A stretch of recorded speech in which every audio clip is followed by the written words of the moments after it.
Hello friend, तो आज हम लोग पढ़ने वाले हैं ग्रेविटेशन। अब ये जो हमारा ग्रेविटेशन है इसको हम लोग समझेंगे कि क्या क्या दिया गया है इस चैप्टर के अंदर। और पहले हम लोग समझेंगे ग्रेविटी, ग्रेविटेशन क्या होता है। ठीक है, तो अब हम लोग अगर ये चैप्टर स्टार्ट करने से पहले अगर हम लोग देखेंगे, हमको कुछ क्वेश्चंस दिया गया है। Can you recall? अब उसमें क्या पूछा गया हमको, ये अब देखो, ये जस्ट हमारा ना बेसिक नॉलेज चेक करता है कि हमको कितना पता है जो हमने प्रीवियस स्टैंडर्ड में पढ़ा है इस चैप्टर के रिगार्डिंग। तो देखो क्या बोलता है, can you recall. Can you recall के अंदर हमको जो पहला क्वेश्चन दिया गया है, what are effect of forces acting on object. तो इफेक्ट ऑफ फोर्सेस बताना है हमको। क्या दिया है हमको, कैन यू रिकॉल। अब अगर पहला क्वेश्चन देखेंगे तो जिससे मैंने बताया, what are effect of forces acting on object.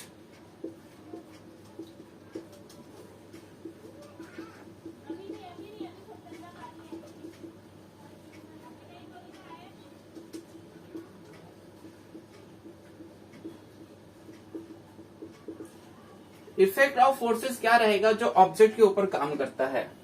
अब समझेंगे हम लोग, जैसे फॉर एग्जाम्पल अगर किसी ऑब्जेक्ट के ऊपर फोर्स लगता है तो उसका क्या क्या इफेक्ट होता है। एक तो हम लोग बोल सकते हैं उसका ये इफेक्ट होता है कि अगर हम लोग किसी ऑब्जेक्ट के ऊपर फोर्स लगा रहे हैं तो पहला हम लोग बोल सकते हैं उसका जो शेप है या जो साइज है वो क्या हो जाता है, चेंज हो जाता है। जैसे फॉर एग्जाम्पल बॉटल ले लिया हमने, अब इस बॉटल को हम लोग प्रेस करेंगे, तो जब फोर्स लगाया तो उस बॉटल का शेप क्या हो गया, चेंज हो गया। अब जब शेप चेंज हो गया तो उसका साइज भी चेंज हो जाता है। तो ये एक हो गया। जैसे और कोई भी एग्जांपल ले लो, किसी भी ऑब्जेक्ट पे जब हम लोग फोर्स लगाते हैं ज्यादातर तो उसका शेप और साइज का होता है, चेंज हो जाता है। ये एक इफेक्ट हो गया। दूसरा इफेक्ट अगर हम लोग को देखना है कि क्या होता है, तो अगर कोई ऑब्जेक्ट स्टेशनरी है, रुका हुआ है, जैसे फॉर एग्जाम्पल ये मार्कर यहाँ पे रखा हुआ है, अब मैंने क्या किया, इस पे फोर्स लगा दिया तो ये कैसा हो जाएगा, मोशन में आ गया। तो देखो फोर्स, ये किसका इफेक्ट हो रहा है, किसके वजह से मोशन में आया, ये फोर्स की वजह से। तो ये फोर्स का इफेक्ट है, फोर्स का असर है। दूसरा, या तो ये ऑब्जेक्ट क्या था, ये समझ लो ये मोशन में था, और मैंने क्या किया, इधर से फोर्स लगा दिया तो ये क्या हो गया, स्टॉप हो गया। तो हम लोग बोल सकते हैं जो साइज और शेप चेंज होता है, कोई ऑब्जेक्ट मोशन में आता है या कोई ऑब्जेक्ट स्टॉप होता है, या कोई जैसे ये जा रहा था इस डायरेक्शन में, मैंने इधर से फोर्स लगा दिया, ये इस डायरेक्शन में मुड़ गया, क्या हो गया, डायरेक्शन चेंज हो गया। तो ये सब किसके वजह से हुआ, फोर्स की वजह से हुआ। तो जब फोर्स किसी ऑब्जेक्ट के ऊपर इफेक्ट करता है तो क्या क्या चीजें होती है वो देखेंगे हम लोग।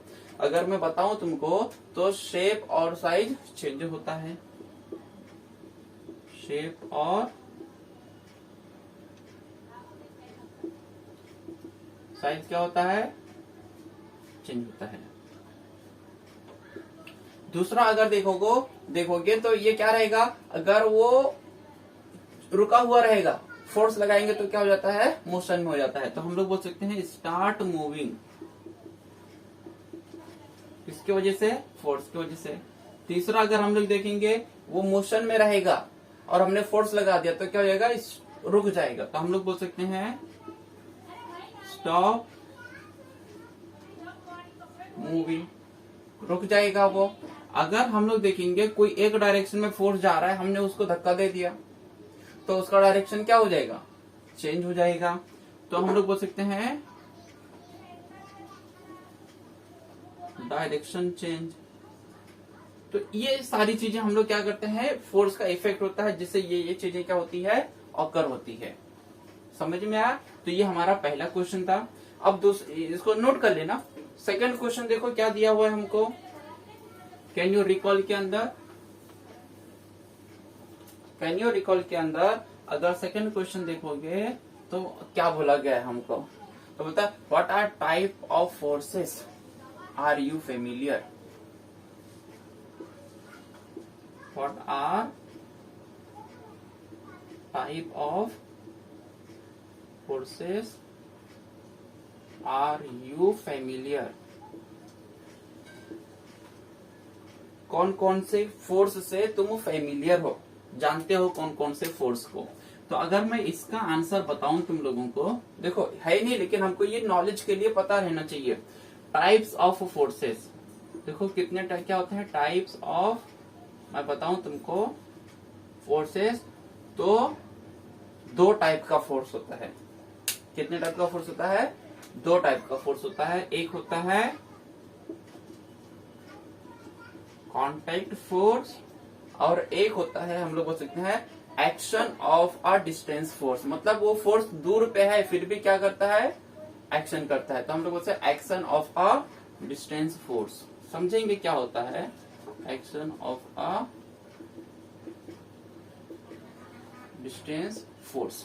अब मैं एक एक करके बताता हूं। जो कांटेक्ट फोर्स होता है इसके अंदर देखो क्या होता है। अगर मैं बताऊं इसके अंदर पहला जो होता है तो फ्रिक्शनल फोर्स। क्या होता है? Frictional force.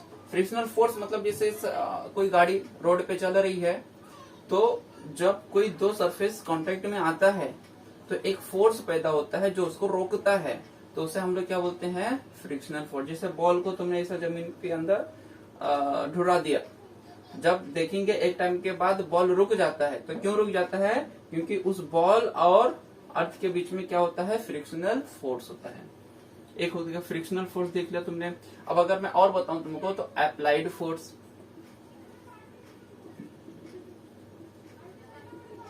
अप्लाइड फोर्स मतलब हम लोग किसी भी चीज के ऊपर जो फोर्स लगाते हैं, जैसे कोई ऑब्जेक्ट स्टेशनरी हमने उसको फोर्स लगा दिया, मूविंग में हो गया। कोई ऑब्जेक्ट मूविंग था उसको फोर्स लगा दिया, वो स्टॉप हो गया। तो इस किस्म के फोर्स को क्या बोलते हैं हम लोग? Applied force. अब अगर मैं बताऊं नॉर्मल फोर्स,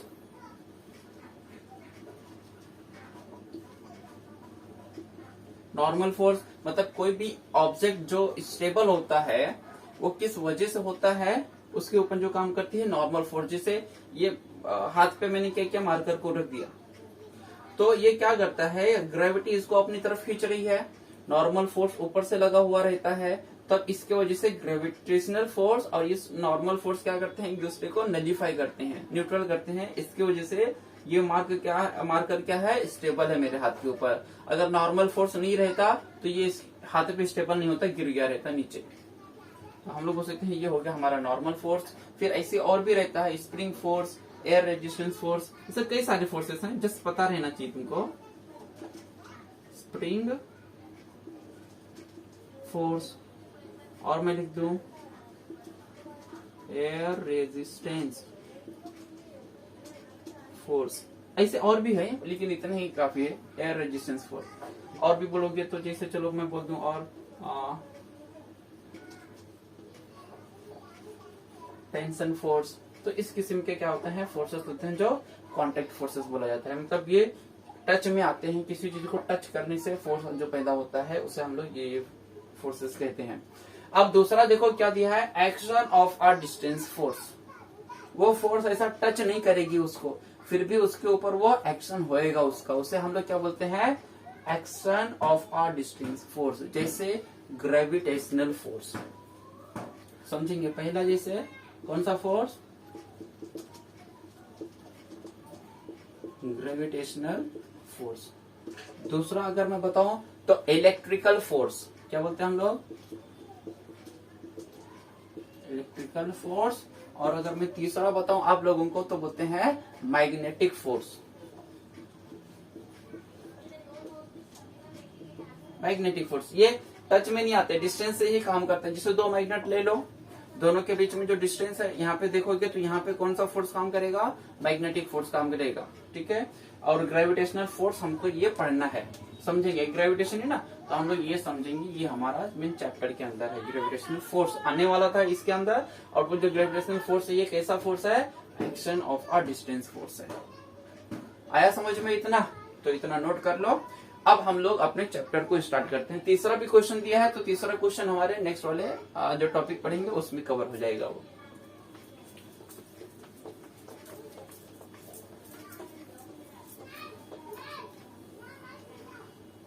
अब हम लोग पढ़ेंगे ग्रेविटेशन। देखो क्या होता है ग्रेविटेशन।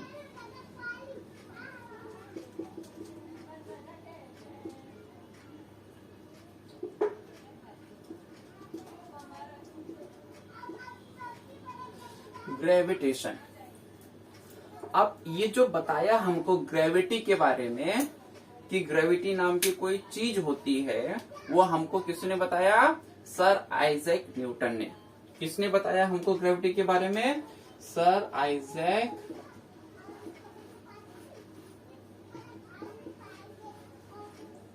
न्यूटन ने बताया हमको। किसने बताया? सर आइजैक न्यूटन ने। किसके बारे में हमको? ग्रेविटी के बारे में बताया, मतलब ग्रेविटेशन, ग्रेविटी के बारे में हमको आइजैक न्यूटन ने बताया। अब ये एक स्टोरी है इनके लिए, वो फेमस है। ये जो ग्रेविटेशन कॉन्सेप्ट, जो कॉन्सेप्ट आया, उसके पीछे एक स्टोरी लोग बताते हैं कि ये एक स्टोरी है। तो स्टोरी ये है कि जो आइजैक न्यूटन है, ये समझ लो हमारा अर्थ है, और उस पे वो क्या हुए, एक एप्पल के पेड़ के नीचे बैठे हुए थे। तो ये हमारा समझ लो एप्पल का पेड़ हो गया, ये हमारा एप्पल का पेड़ हो गया। अब इसमें देखेंगे तो बहुत सारे एप्पल लगे हुए हैं। ये है हमारा अर्थ, ये हो गया हमारा ट्री, ट्री में ये हो गए हमारे एप्पल। ध्यान से समझना। अब ये हमारे एप्पल हो गए। अब क्या हुआ, यहाँ पे न्यूटन बैठे हुए थे। अगर मैं उनको ड्रॉ करूं तो ये समझ लो न्यूटन जी बैठे हुए हैं, और छोटा बना देता हूं। ये हमारे न्यूटन जी बैठे हुए हैं पैर पैर करके। अब ये जब न्यूटन जी बैठे हुए थे तो यहां से एक एप्पल क्या हुआ, फॉल हुआ, ग्राउंड के ऊपर गिरा। जब ये एप्पल ग्राउंड के ऊपर गिरा तो न्यूटन ने देखा, क्या देखा कि एप्पल ऊपर से नीचे की तरफ गिरा। अब वो उठा लिए उसको। अब ये सोचने लगे कि ये मेरे सामने ही आके क्यों गिरा, मीन्स जमीन पे ही क्यों आके गिरा। ये तो ऐसा था कि यहाँ तो ऐसा हॉरिजॉन्टल चले जाता, ऐसा चले जाता हॉरिजॉन्टल लाइन में, या ये चले जाता किधर, अपवर्ड डायरेक्शन में। तो ना ये हॉरिजॉन्टल गया, ना ये अपवर्ड डायरेक्शन में गया, ये वर्टिकल ही क्यों आया, ये वो सोचने लगे। कौन? आइजैक न्यूटन ने। जब ये आइजैक न्यूटन ने बहुत इस पे सोचा कि क्यों आया ही नीचे, ये नीचे ही क्यों आया, वट मीन्स वर्टिकल ही क्यों फॉल हुआ, ये हॉरिजॉन्टल क्यों नहीं गया, ये वर्टिकल ही क्यों गिरा, वर्टिकल ही क्यों गिरा, वो हॉरिजॉन्टल या अपवर्ड क्यों नहीं गया, ये वर्टिकल ही क्यों आया, ये सोचने लगे न्यूटन ने। अब इस पे जब बहुत सोचा उन्होंने, हम लोग बोल सकते हैं बहुत इस पे सोचा, रिसर्च किया, बहुत दिनों तक इस पे काम किया उन्होंने, तब उनके दिमाग में आया कि अर्थ में कुछ तो है, जिसने उसको एप्पल को क्या किया, अपनी तरफ खींचा, वर्टिकली क्या किया उसने, अपनी तरफ खींचा। तब वो सोचने लगे, और उनको देखो क्या सोचा उन्होंने कि देयर मस्ट बी, हम लोग बोल सकते हैं attracting, there must be a something that is attracting the apple. Earth के अंदर कुछ तो है जो एप्पल को क्या कर रही है, अट्रैक्ट कर रही है, अपनी तरफ क्या कर रही है, खींच रही है। समझ में आया? तो अब इसको अगर मैं पॉइंट में बनाऊं तो earth must be attracting the Apple towards itself. उन्होंने ये सोचा, क्या सोचा, अर्थ must be attracting the apple toward itself। अर्थ क्या कर रही है, एप्पल को अपनी तरफ खींच रही है। अब वो खींच रही है एप्पल को, तो कहां पे खींच रही है, टूवर्ड्स द इट्स सेंटर। तो दिस अट्रैक्टिव, मतलब दिस अट्रैक्शन, ये जो अट्रैक्शन हुआ है एप्पल और अर्थ के बीच में, वो अर्थ पे नहीं होके किधर हो रहा है, उसके सेंटर की तरफ। तो क्या बोल सकते हैं हम लोग, this attractive force must be directed towards the centre of the earth. ध्यान दो, दिस अट्रैक्टिव फोर्स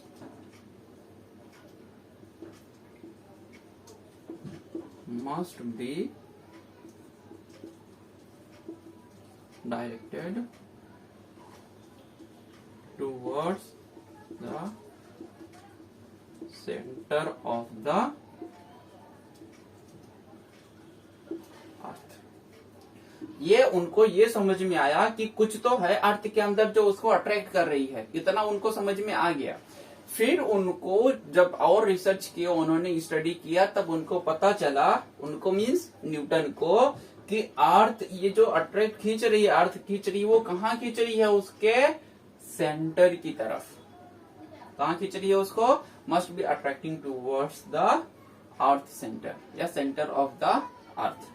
अब अगर ये पेड़ ऐसा भी रहता है, ये पेड़ अगर यहाँ पे ऐसा भी है किसी भी चीज का, और यहाँ पे ये एप्पल है, तो ये ऐसा नीचे नहीं गिरेगा, ये कहाँ पे आएगा?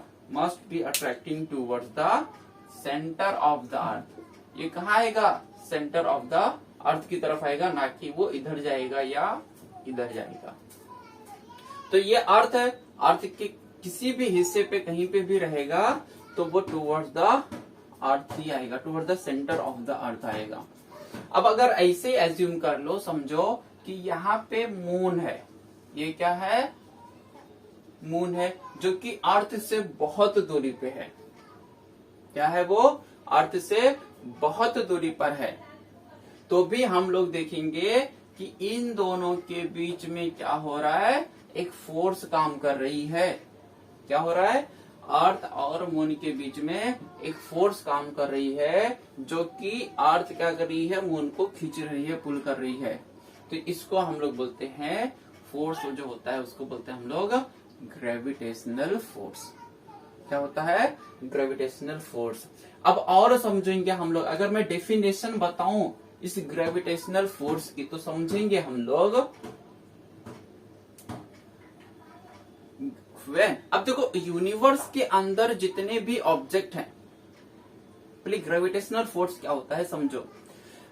अर्थ या हम लोग बोल सकते हैं यूनिवर्स में जितने भी ऑब्जेक्ट हैं, वो एक ऑब्जेक्ट दूसरे ऑब्जेक्ट पे क्या कर रहा है? फोर्स लगा रहा है, या एक ऑब्जेक्ट दूसरे ऑब्जेक्ट को अट्रैक्ट कर रहा है।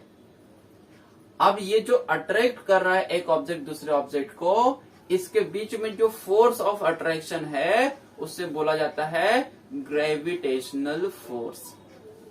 जैसे ये मार्कर और ये मार्कर एक दूसरे को अट्रैक्ट कर रहे हैं विथ अ डेफिनाइट फोर्स, एक डेफिनाइट फोर्स लगा के वो उसको अट्रैक्ट कर रहा है, लेकिन इतना फोर्स नहीं कि वो जाके जुड़ जाए। मेरे और मार्कर के बीच में क्या है? There is a force of attraction. क्या है? फोर्स ऑफ अट्रैक्शन है। ये जो फोर्स ऑफ अट्रैक्शन है, ये कौन सा फोर्स है? ये है ग्रेविटेशनल फोर्स। मेरी बॉडी इतना इस पे फोर्स नहीं लगा रही है कि ये इसकी तरफ चिपक जाए, या ये इतना फोर्स नहीं लगा रहा है कि मेरी बॉडी इसको जाकर चिपक जाए। तो ये होता है ग्रेविटेशनल फोर्स। अब क्या होता है? तो हम लोग को डिफाइन करना है व्हाट इज ग्रेविटेशन। तो हम लोग बोलेंगे gravitation is the force occurring between two bodies. ध्यान देना बेटा, ये एकदम मेन इंपॉर्टेंट बोल्ड डेफिनेशन है। What is gravitation? ध्यान देना। अब हम लोग इसको पढ़ने वाले हैं। What is gravitation? तो gravitation is the force of attraction between two bodies. दो बॉडी के बीच में जो फोर्स ऑफ अट्रैक्शन होता है उसे हम लोग बोलते हैं ग्रेविटेशन। ठीक है, आया समझ में? तो अब हम लोग इसको लिख लेंगे। तो gravitation is the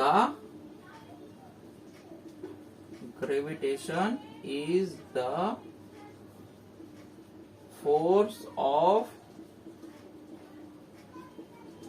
attraction between two bodies. तो ग्रेविटेशन क्या होता है? Force of attraction between two bodies. आया समझ में? तो इतना नोट कर लो, समझ लो क्या था ग्रेविटेशन। अब बाद में मैं बताऊंगा ग्रेविटी और ग्रेविटेशन में फर्क क्या होता है। लेकिन अभी हम लोग सिर्फ ग्रेविटेशन पढ़ रहे हैं, तो ग्रेविटेशन में बताता हूँ आगे ग्रेविटी क्या होता है। चलो ठीक है, इसको नोट कर लो, फिर हम लोग नेक्स्ट।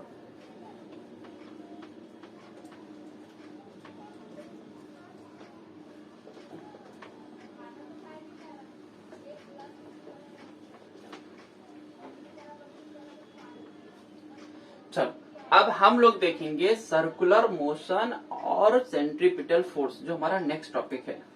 तो देखो सर्कुलर मोशन क्या होता है।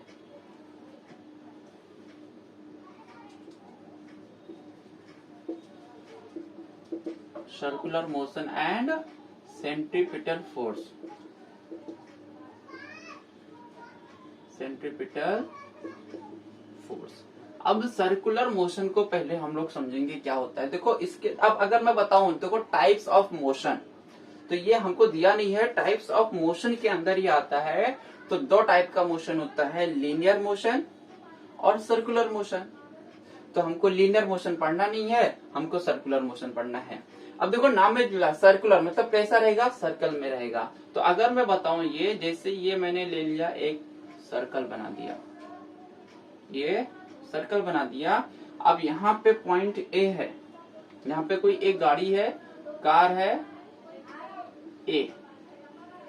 अब ये क्या करता है, यहां से ये रोटेट करता है, घूमता है। तो हम लोग बोलेंगे, समझो एक कांस्टेंट स्पीड के साथ घूम रहा है, तो ये कौन सा मोशन परफॉर्म कर रहा है, सर्कुलर मोशन। अब अगर और सीखना है सर्कुलर मोशन कौन सा ऑब्जेक्ट परफॉर्म करता है, तो जो हमारा फैन होता है, जो चलता है फैन, सीलिंग फैन, अगर देखोगे तो वो कैसा मोशन परफॉर्म करता है, सर्कुलर मोशन। ठीक है। अब अगर हम लोग को और समझना है इजी से सर्कुलर मोशन क्या होता है, तो मैं बताता हूँ।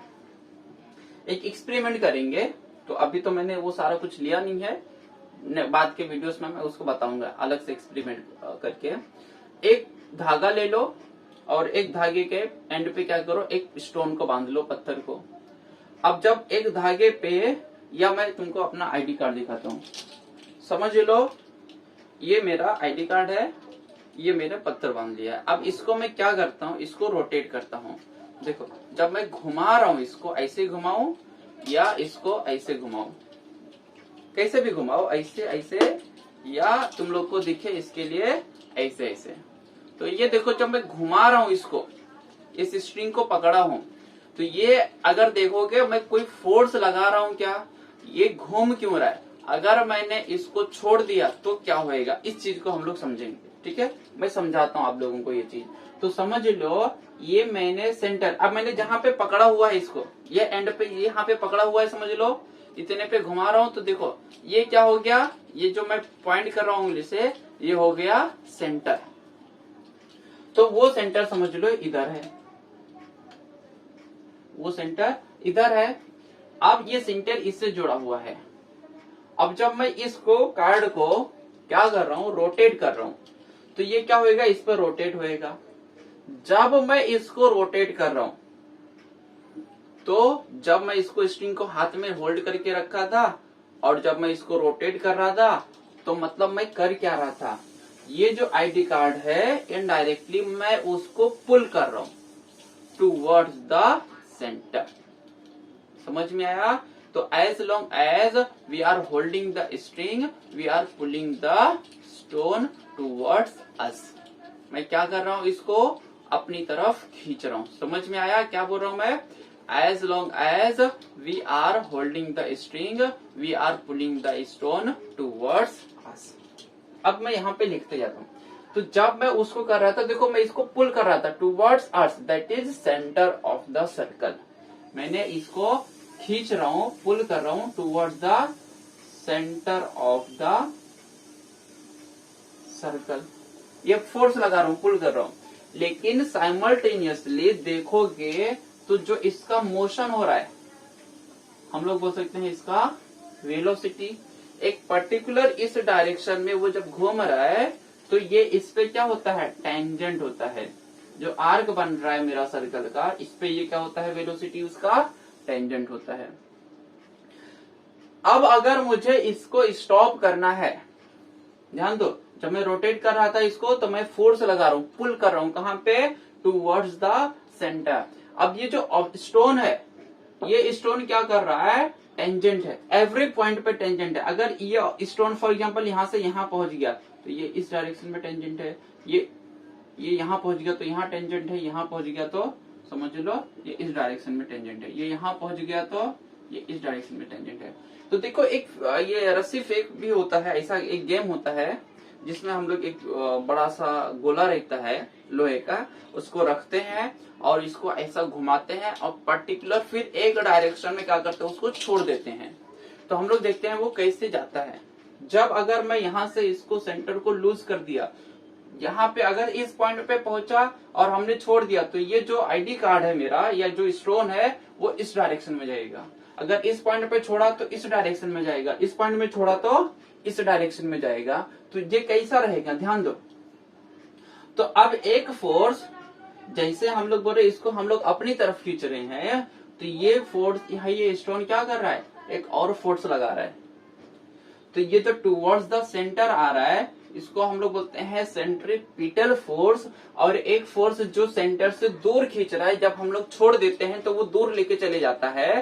तो जो दूर लेके जाता है उसको देख लो, जब हम लोग इसको सेंटर पे छोड़ देते हैं तो ये क्या हो जाता है, स्टोन को दूर लेके चले जाता है। जब दूर लेके जाता है कौन सा फोर्स रहता है, सेंट्रीफ्यूगल फोर्स।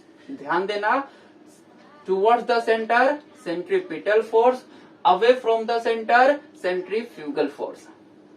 समझ में आया। तो ये सर्कुलर मोशन हुआ, हमने समझ में आया। अब इसमें देखो मैंने बताया तुम लोग को सेंट्रीपिटल फोर्स क्या होता है। तो हम लोग बोल सकते हैं जब ये ऑब्जेक्ट इसके सर्कुलर पाथ में रिवॉल्व कर रहा था, the force act on any object. ध्यान दो, अब हम लोग सेंट्रीपिटल फोर्स को मैं डिफाइन कर रहा हूं।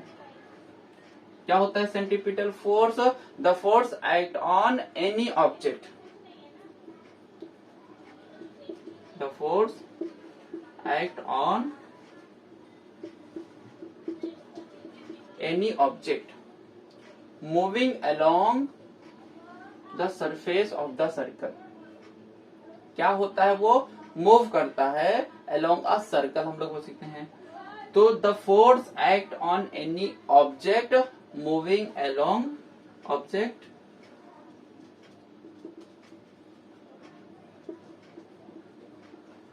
along a circle. ये जो सर्कल है उसके अराउंड में क्या कर रहा है, मूव कर रहा है।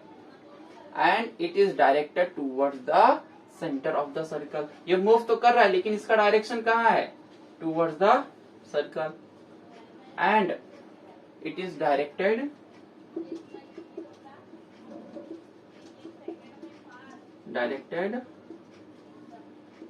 Towards the center of the circle। अब वो टूवर्ड्स रहता है centre of the circle. This is called centripetal force.